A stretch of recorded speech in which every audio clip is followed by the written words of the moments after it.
चीनी मजीद महंगी हो गई। हुकूमत मुनाफाखोरों के सामने बेबस। शुगर मिल्स की जानिब से एक माह के दौरान चीनी की कीमत में 25 रुपये किलो तक इजाफा किया जा चुका, जिसकी वजह से होलसेल में चीनी 150 रुपये किलो की सतह पर पहुंच गई, जबकि रिटेल पर 160 रुपये किलो से भी बढ़ जाने का खदशा है। निगरान वज़ीर आला सिंध जस्टिस रिटायर मकबूल बाकर आज अपने ओहदे का हलफ उठाएंगे। सिंध के निगरान वज़ीर आला जस्टिस रिटायर मकबूल बाकर की हलफ बर्दारी की तकरीब आज मुनक़िद होगी। गवर्नर सिंध कमरान टसोरी निगरान वज़ीर आला जस्टिस रिटायर मकबूल बाकर से हलफ लेंगे। ख्याल रहे कि गुज़िश्ता दिनों मुत्तहदा कौमी मूवमेंट पाकिस्तान और पाकिस्तान पीपल्स पार्टी के दरमियान निगरान वज़ीर आला सिंध के नाम पर इत्तफाक हुआ था।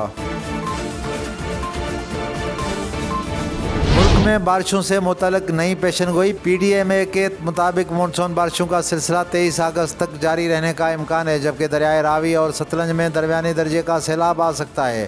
तर्जमान सूबाई डिज़ास्टर मैनेजमेंट अथॉरिटी ने कहा है कि दरियाए रावी और चनाब से मुत्तसिल नालों में दरमियाने दर्जे की सैलाब का इम्कान है, जबकि भारत में दरियाए सतलज और ब्यास पर बनाए गए डैम तकरीबन पानी से भर चुके हैं।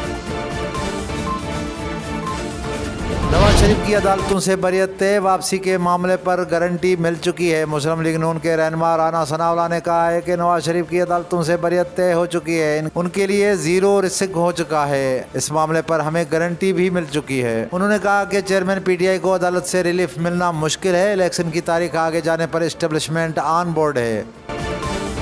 और अमेरिका में किसान के घर के पास दियाओं से पड़ा हुआ पत्थर आसमानी खजाना निकला। लगभग 80 बरस से पहले 10 किलो वजनी पत्थर एक ही जगह मौजूद था। अब साइंसी माहिरीन ने उसे पहचान लिया है। ये पत्थर एक नायाब शहाब साकिब का टुकड़ा है।